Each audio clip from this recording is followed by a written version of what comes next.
You voted for this, so we'll see if anyone actually watches this.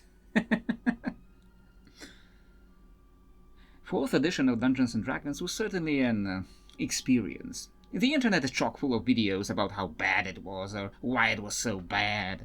Most of the criticism bogs down to it's not 3rd edition or 5th edition, or it's too video gamey. If you ask me, Pathfinder 2nd edition is far more video gamey, really suffering from gamifying things that really should not be gamified. But this is not what this video is about. It's not about complaining about the things 4th edition did wrong. It's not about complaining about the things 4th edition did wrong. It's about something that it did, well, not really correctly. It did it very uniquely. It's about the unique and forgotten classes of 4th edition. If you never played 4th edition or never really looked into it, let me first explain something about it to you. In a way, it was very autistic, and I don't mean this in a bad way. Everything was very formulaic, very methodical. Virtually every class's powers ended up being very similar to each other. Every defender had this mark ability, which punished enemies for attacking targets other than the defender. Everyone had these little shift powers that allowed you to move one square without provoking attacks of opportunity and such. What this ended up doing for classes is that while 4th edition invented a lot of new classes, in practice they felt very similar to each other. Sure, you had the Ardent, but they felt like a psionic cleric. Sure, you had the Shaman, but they felt a little bit like a primal cleric. Because of this formulaicness, 4th edition sorted their classes into 2 separate categories, by their power source and by their combat role. The power source could be martial, for someone like fighters, divine, for someone like clerics, arcane, for someone like wizards, primal, for someone like druids, psionic, for someone like science, the ones spelled with a P, or shadow, which was a very late addition before the game fizzled out. The combat role was a leader, like clerics, a defender, like fighters, a striker, like a barbarian, or a controller, like wizards. And here's the thing. Once you fill this table out with the classic classes, the table ends up with a lot of holes in it that can now be filled with something new. Or you can push old classes into weird new slots, like making barbarians primal strikers. Either way, you could really do something new and creative with them, and to a certain degree, they did. So here are the most memorable classes from 4th edition that nevertheless were forgotten. 4E's Ardent was, in many ways, a psionic cleric. Like the cleric, it was supposed to fill the leader role, and all of their abilities and proficiencies were very similar mechanically. Like the clerics, they tended towards heavier armor, like chainmail, and had a stronger melee presence. A lot of the flavor of their abilities was about emotional manipulation. And I don't mean like the time your boyfriend tried to make you feel bad about choosing to go out with your friends over him by pretending to want to off himself. I mean abilities like demoralizing strike, or energizing strike, or invitation to defeat, or incite bravery. And the 4E Ardent was flavored very heavily with support through changing emotions. It's not a bad idea, I like the flavor, but here's the problem. The 3rd edition already had an Ardent, and it was very different. The flavor talks about them wanting to spread their personal philosophies, and the 3rd edition Ardents had a very different choice of mantles. These Ardent subclasses that were tied to alignments like good and law, but also mantles like corruption and fate, which gave them different sets of powers.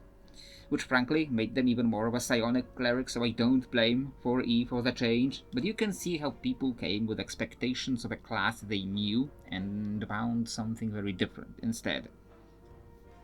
I am not aware of anyone doing much with any psionic classes besides science, and I think I've even seen someone roll Ardents and Battleminds into science. And you can see the NPCs called Ardents in Baldur's Gate 3, but they don't really fight like Ardents. Avenger was what the game ended up fitting into the Divine Striker role. Striker was the role that is classically filled by rogues and rangers, and while you might expect this Avenger to just be a holy rogue, it was a little more than that.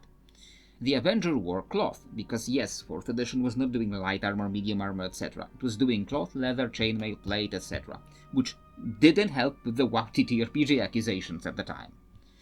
Flavor-wise, the Avenger was this holy assassin with a lot of abilities focused on tracking and pursuing and disabling a target. The abilities had a little bit of a mix of a cleric, a paladin, and a ranger, all with a very divine paint job. They literally had a channel divinity and oath of enmity.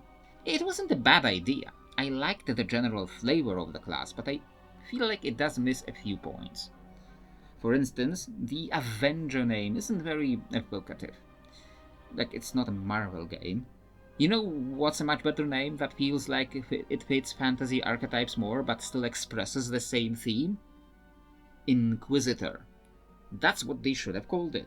Sure, maybe Inquisition has some negative connotations today, but then you have Crusaders everywhere in D&D, presented as good guys, when the real historical Crusaders were genocidal idiots who were too dumb to even be racist properly and ended up killing the wrong people. So all I'm saying is, either get rid of Crusaders on D&D, or just hand-wave the implications away the same way for Inquisitors, too. Just be consistent. Inquisitor is just a flavor win over a generic Avenger. I don't think a lot of people missed the Avenger in 5th edition, and I'm not aware of any big conversions, but if you do know any good ones that keep the flavor and the general sense of the same abilities, do let me know. Let's get the second psionic class out of the way quickly and talk about Battleminds. Being the psionic equivalent of fighters or paladins, they of course wore heavy armor and had proficiencies with some heavy weapons, and they waded right into melee. And of course they had a mark, because every 4th edition defender had to have one, because taunts would be weird in a TTRPG. Because they're psionics, they're also doing a lot of emotional manipulation. Again, not that kind of emotional manipulation. With powers like Demon Dance, which makes the enemy they struck unable to take opportunity attacks. I've heard people say, take Battlemind if you want to play a Jedi, but besides fighting in melee and having mind powers, I don't really see it. The way they demoralize enemies feels more like a Sith anyway.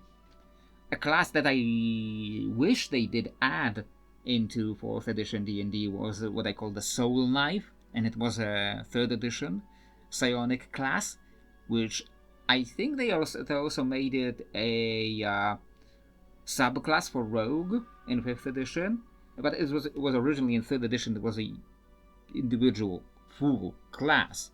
I think would have made a good choice for a 4th edition class, and now that one was a lot more like a Jedi, because their soul knives, they could manifest energy blades out of their psionic powers, out of their minds, which so they would end up with a lightsaber, essentially. Now that was a real Jedi. Much like Ardent's, Battleminds were an adaptation of the 3rd edition class, but the original was even less originally called the Psychic Warrior, and that ended up becoming a 5th edition subclass for fighters. And what 3rd edition did, and what 3rd edition did with psionic powers often was just wizard spells, but now they're psychic! Psychic warriors also had powers similar to paladin spells, so I do frankly see the 4th edition Battlemind as a flavor win. Still, I can see people asking, do we really need Battleminds when we have psychic warrior fighters, and especially if we get those 5th edition scions eventually? Maybe not, but this wasn't the worst class 4th edition did. Invoker was the divine controller of 4th edition, and as you might imagine, it ended up being mechanically a lot like the wizard. It did have some heavier armor and weapon proficiencies than the wizard, so it feels like it also stole some flavor from the cleric. And sure, it also had channel divinity, because in 4th edition this was more of a divine classes thing than a cleric thing. The Invoker was supposed to have a more direct connection to their god, as opposed to a cleric that was just a part of a larger clergy.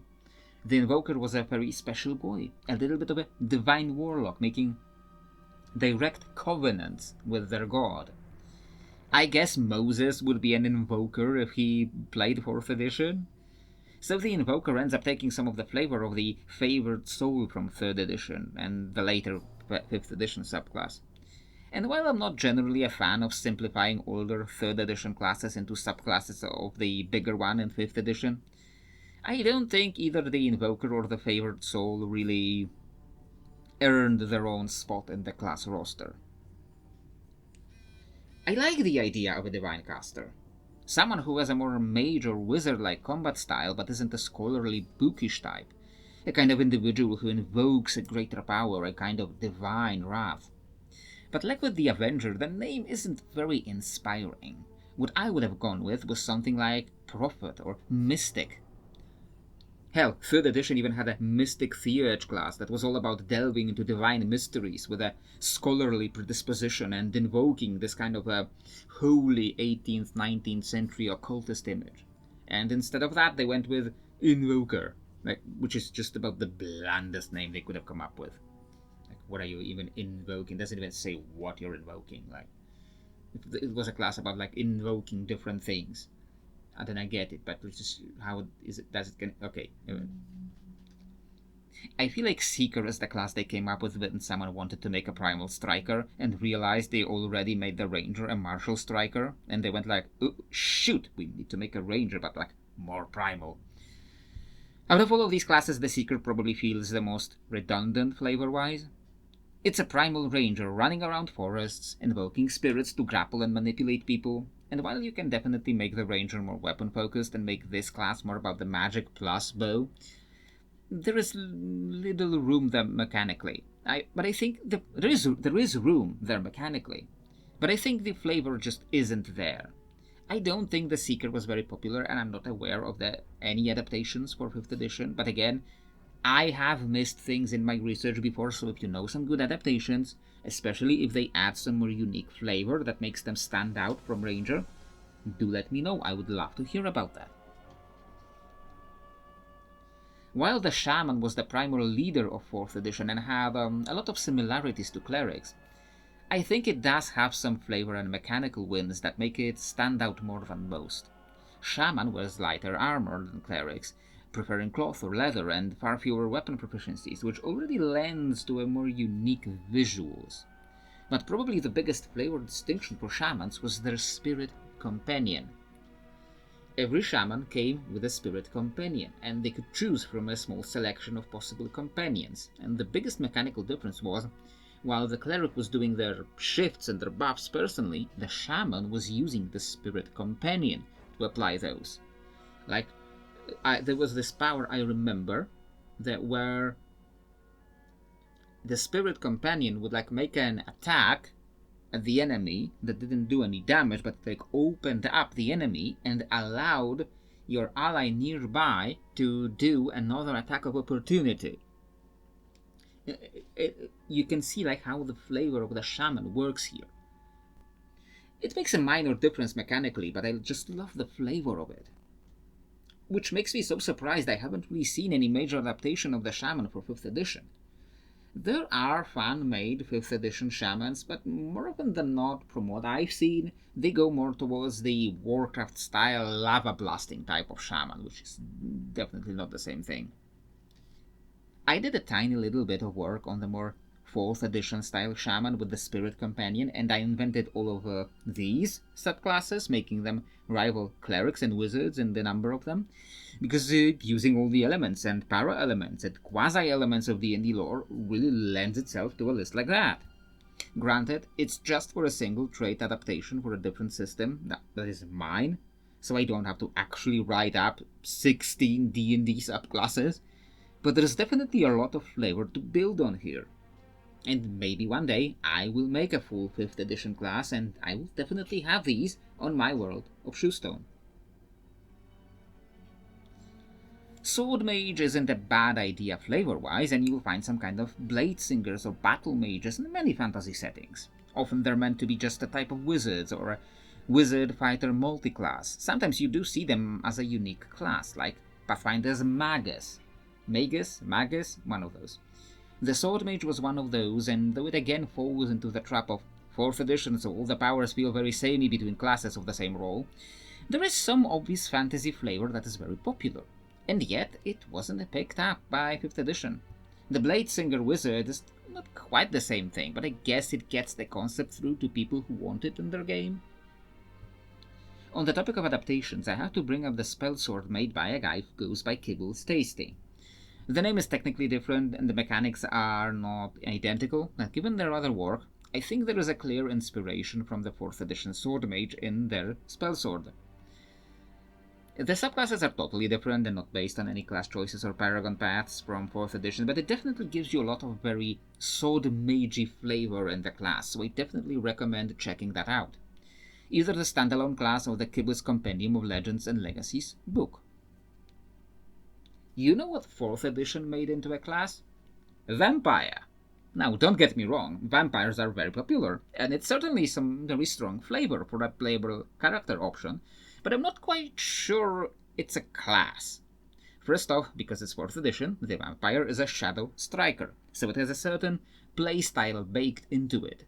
It's a very roguey style subclass, very roguey style class, and while you can certainly see a vampire fighting like that, like Astarion from Baldur's Gate 3 for instance, certainly not every vampire does. You know who's the most recognizable vampire in D&D? Strahd.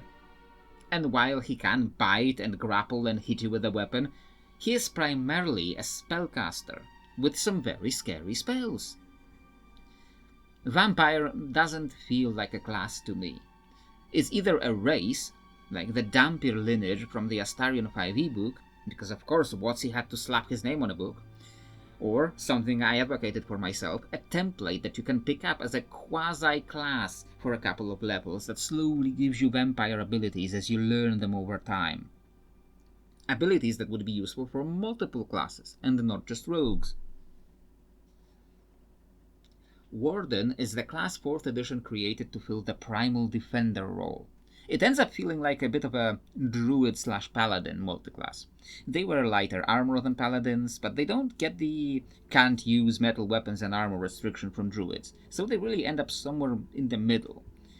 There are both 3rd edition paladin variants, and there would eventually be 5th edition paladin oaths that give you the same general flavor. I think the Warden does end up a little closer to druid than any of those did. And the powers were definitely a lot more flavorful than Oath of the Ancients Paladin. When the Paladin subclass is still basically a paladin, just, smiting people with a couple of different smites, Wardens had things like Earth Spikes, Form of the Dread Serpent, or Fortress of Stone. Sure, the mechanics were the typical 4th E Defender mechanics, but it gave us some unique flavor that I feel like we're missing now, because 5th edition just goes, okay, we can just make it a subclass and cut like 90% of it. I have to talk about Kibble's Tasty book again, Kibble's Compendium of Legends and Lore, because it adapts the Warden and really goes into its own direction with it. It ends up feeling a little closer to like a druid monk than a druid paladin, with a lot of subclasses that are all about conjuring a special nature weapon, like a plant whip, or turning your arms into giant panther arms. But a lot of the subclasses have very unique flavor and playstyle, and my players loved picking up some of their traits in our non-D&D game. Once again, I recommend the book. Warlord was probably the most popular class to come out of 4th edition. When the 5th edition was about to be released and the question of what 4th edition class you hope they bring over would come up, from my experience the Warlord class was what came up most often. It almost did. I recall seeing some unearthed arcana that was making the early designs for a 5th edition Warlord, but in the end it wasn't in the books, and I think it's a shame. The Warlord was a martial leader, which meant he was supposed to fit the same role as a cleric, without any sort of magic. And while in 4th edition it wasn't a particularly special feat, given everyone had the same powers, just flavored differently, the flavor for the Warlord was particularly unique. Warlord's powers were things like Opening Shove, Powerful Warning, or Inspiring Word. Inspiring Word is especially famous because the Warlord would yell at you and you would get to heal yourself from that. They healed people by yelling at them. Frequently roleplayed as, "Hey, stop laying on the job! Get your ass back up!" The Warlord was a healer, but they were no caring, nurturing figures. They were very gritty leaders, and people loved their unique flavor. It also proves that WotC shouldn't be afraid of the scary names for their classes and should have gone with an Inquisitor or Prophet for the divine classes. Like, if you can make the Joseph Kony class, you can make a guy whose chief weapon is surprise. Surprise and fear and ruthless efficiency and an almost fanatical devotion to Selûne. I'm going to have to plug in Kibble's Compendium of Legends and Lore again, and I swear this isn't sponsored. It's just a good book full of the exact kind of flavor I'm talking about, as missing in 5th edition. The book has a Warlord class with a bunch of new original subclasses that will give you the sense of like different kind of warlords, different kinds of martial leaders you could be. Like there is one subclass focused on dance, which I don't think is really close to like the original 4th edition Warlord, but it definitely gives you different flavors of warlords in 5th edition that could be really useful to people. It's not a very exhaustive list. I have deliberately omitted some classes that existed in 4th edition but don't exist in 5th. I deliberately omitted the Scion, for example, because I don't think Scions are forgotten. Scions are the psionic wizards of D&D, and in 3rd edition they even had a sorcerer counterpart in the Welder. And there was an Unearthed Arcana for a Scion in 5th edition, so it might be coming in a later book in the future, but it's been a while since we've seen that Unearthed Arcana, so I don't know. I have also omitted the Rune Priest because, well, it's definitely forgotten. I don't think it really came up a lot, even back in 4th edition. People mostly just were using the Cleric. Similarly, most of the Shadow classes really are forgotten, but mostly because they came out at the very end of the edition that was already unpopular, and half of them were just subclasses too. I love the flavor of a Blackguard as its own class, and not just an anti-paladin, but 4th edition didn't do it justice either. 4th edition was a very wild time. It created a lot of very unique concepts from its very methodical approach to class creation. At the same time, this approach meant that everything felt a little artificial, a little shoehorned in to fill up a table. Still, what it was overall a big win on was the flavor and creativity, things that 5e could use more of, something 5th edition D&D could also learn from Pathfinder. Pathfinder 2nd edition keeps releasing new classes every year, not subclasses, full new classes. And that may be a little bit much, and maybe a good resolution is somewhere in the middle. It's definitely a win over 5th edition releasing a Domains of Dread book, and it doesn't even have any new even subclasses in it. It's just slight edits of existing subclasses from the 2014 release. Like, would it really kill you guys or be so financially risky to try to think of something new every once in a while? Like, I know we live in a world of constant sequels and prequels and spin-offs, but I'll stop now. I hope you enjoyed a look at some of the flavor and mechanics of the unique ideas of 4th edition that we are sorely missing in current D&D. They aren't all perfect, of course, but I think they would have made a nice change. Meanwhile, this will be it for today, and given the last time the quote-unquote human sub-races video was in a very close second position, it might win this time, but we'll see once the next poll is out. Do keep checking out the polls on the channel or support the channel with some of the links in the video description below, and I hope to see you next time.